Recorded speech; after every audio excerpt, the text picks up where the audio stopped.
எங்களுக்கு லைஃப் ஃபுல்லாவே பாரதி கண்ணம்மா அப்படின்ற மாதிரியே போயிட்டு இருந்தது ஒரு ஒரு சமயத்துல. ஓகே. ஸோ அப்போ வந்து எனக்கு அந்த ப்ரெஷர் அதுக்கு மேலே தாங்கிக்க முடியல. என் லைஃப் என்ன அப்படின்னு பார்த்தா ரோஷினின்னா எனக்கு யாருன்னே ஞாபகம் இல்லை, கண்ணம்மான்ற மாதிரி தான் ஞாபகம். இன்னொரு பக்கம் அதுதான் பேர், எல்லாமே புகழ் வாங்கி கொடுத்தாலும் நான் என்ன யாருன்றதை மறந்துட்டு அப்படி உட்காந்துட்டுற மாதிரி இருந்தது.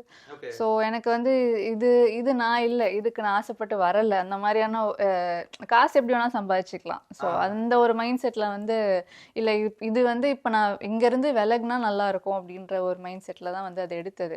இது நான் ஏன் வந்து வெளியில் நிறைய பேர்கிட்ட சொல்லனா இதெல்லாம் ஒரு காரணமா அப்படின்னு நிறைய பேரால் ரிலேட் பண்ண முடியாது.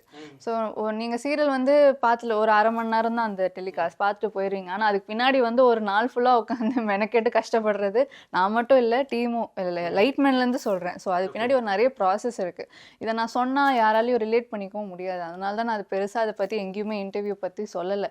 ஏன்னா மக்கள் தான் வந்து என்னை அந்த இடத்துல கொண்டு போய் வச்சு ஏற்றி விட்டாங்க. அவங்கள ஏமாத்தினது எனக்குமே கஷ்டமாக தான் இருக்குது. ஸோ அதுக்கு வந்து நான் ரொம்ப என்றைக்குமே ரெக்ரெட் பண்ணிட்டு தான் இருக்கேன். அந்த மாதிரி ஒரு டிசிஷன் எடுக்க வேண்டிய ஒரு நிலைமை வந்துருச்சுன்னு எப்போவுமே ரெக்ரெட் பண்ணிட்டு தான் இருக்கேன்.